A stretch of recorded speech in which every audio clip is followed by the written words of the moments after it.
I woke up on a Tuesday morning and reached across the bed for Sarah. The sheets were cold, empty. I blinked against the early light streaming through our bedroom window, my hand patting the space where my wife should have been. Yesterday, everything was normal. She made pancakes for Emma and Tyler, kissed me goodbye before I left for work, laughed at something our daughter said about her teacher. But this morning, her closet door stood half open, hangers scattered on the floor. Her overnight bag was gone. So was her toothbrush. No note on the kitchen counter. No text message. No explanation. Just silence in a house that used to overflow with her laughter and a sinking feeling in my gut that something was terribly, terribly wrong. Before we dive deeper into what happened next, I would love to know where you are watching from. Drop your location in the comments below, hit that like button, and subscribe if you want to hear how this all unfolded. Because trust me, what I found out will leave you speechless. Now let me take you back to that morning when my world started crumbling. I sat up in bed, my heart hammering against my ribs. Maybe she went for an early run, I told myself. But Sarah never ran.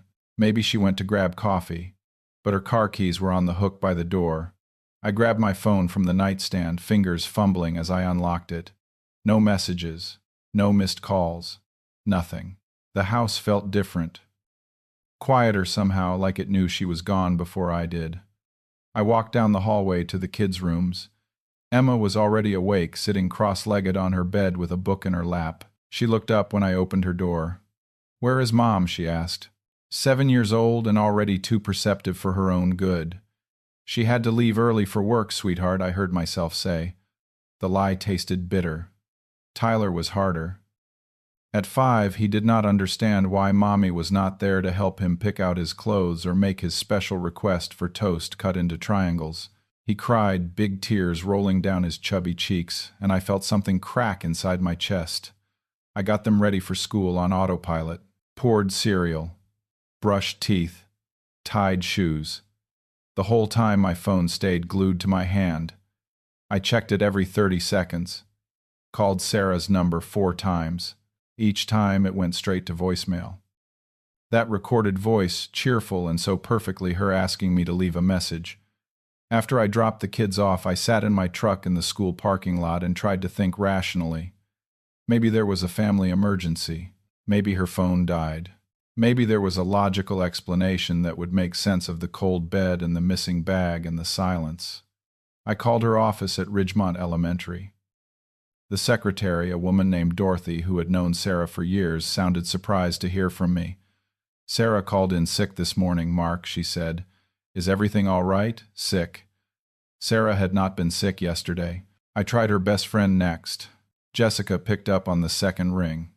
"Have you heard from Sarah?" I did not bother with pleasantries.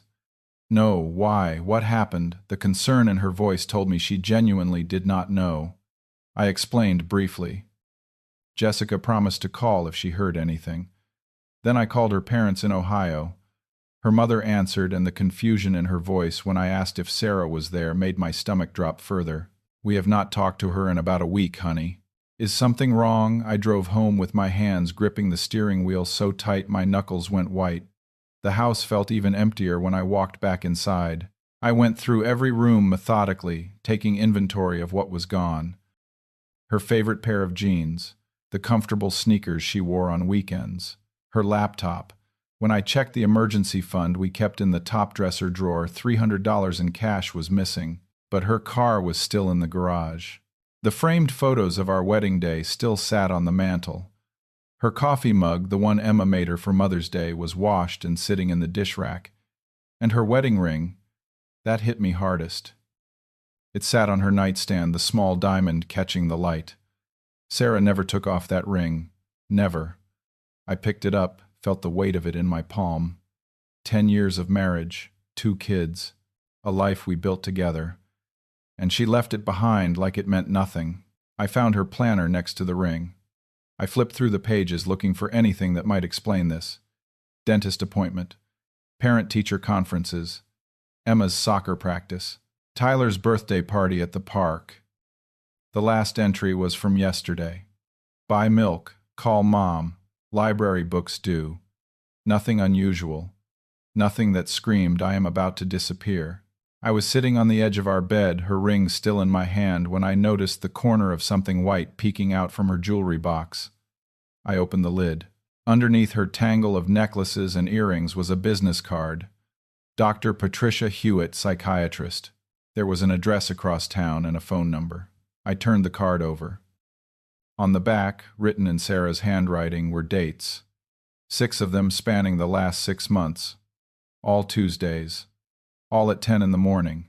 My wife had been seeing a psychiatrist for half a year, and I had no idea. I called the number. A receptionist with a pleasant voice answered. "I am looking for my wife," I said. "Sarah Thompson. She is a patient of Dr. Hewitt."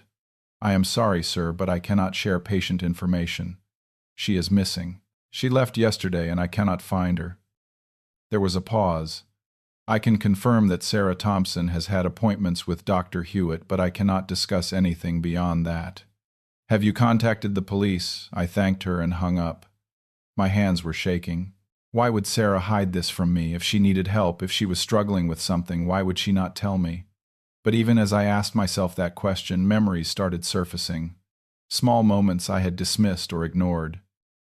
Sarah, sitting at the kitchen table after the kids went to bed, staring at nothing.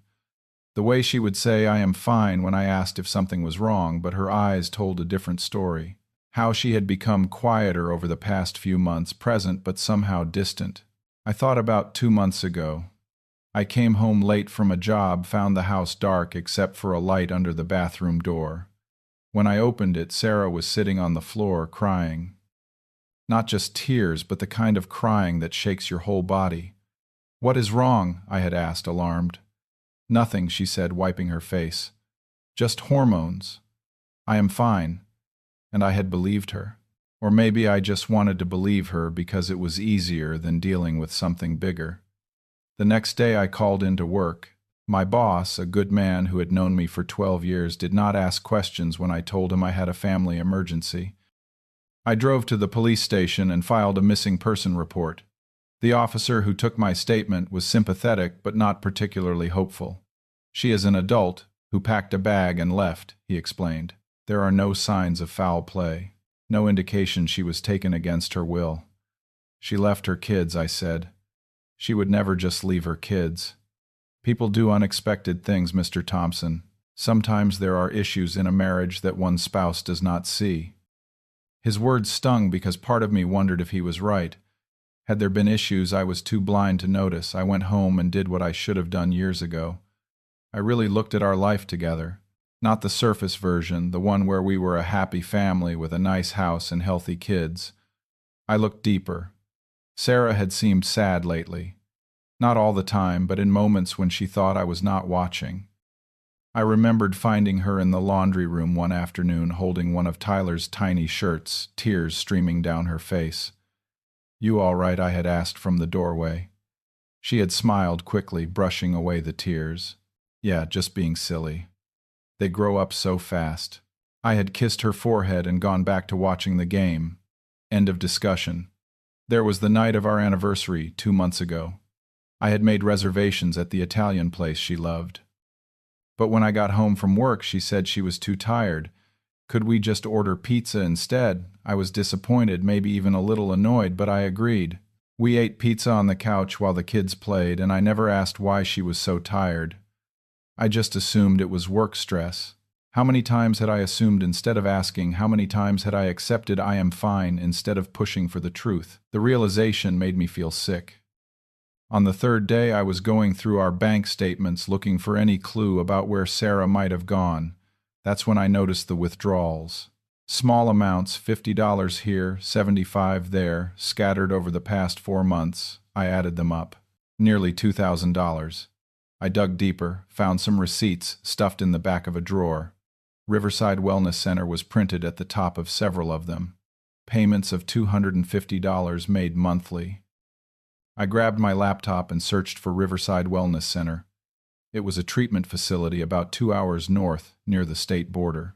According to their website, they specialized in mental health treatment, offering both outpatient and residential programs for depression, anxiety, and trauma.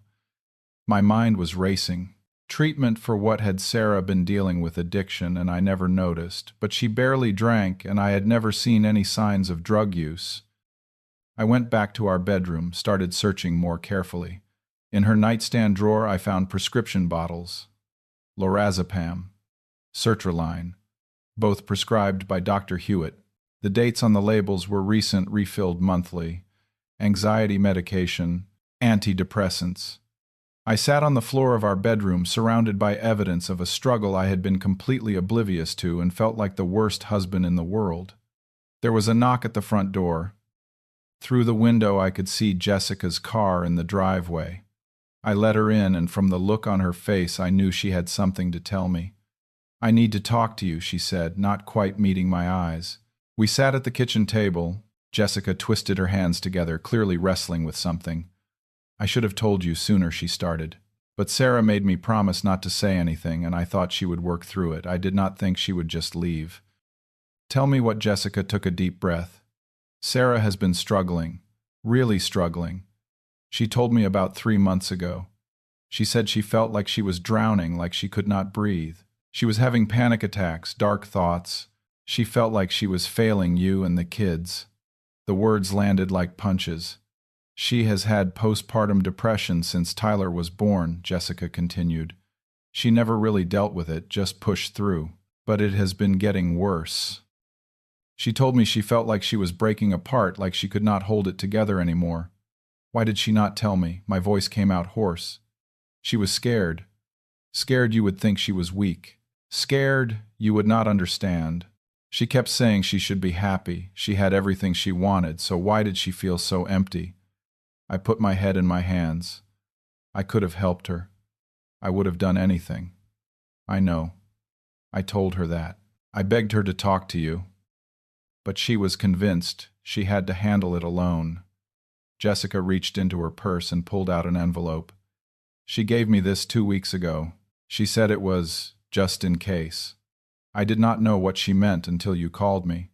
The envelope had my name written on it in Sarah's handwriting. My hands shook as I took it. "I am sorry I did not tell you sooner," Jessica said, tears in her eyes. "I thought I was respecting her privacy. I did not realize how bad it had gotten." After Jessica left, I sat at that kitchen table for a long time, staring at the envelope. Part of me was terrified of what it might say. Part of me desperately needed answers. Finally, I opened it. The letter was 3 pages long, written in Sarah's careful script. I recognized the notebook paper torn from the journal she kept on her nightstand. "My dearest Marc," it began.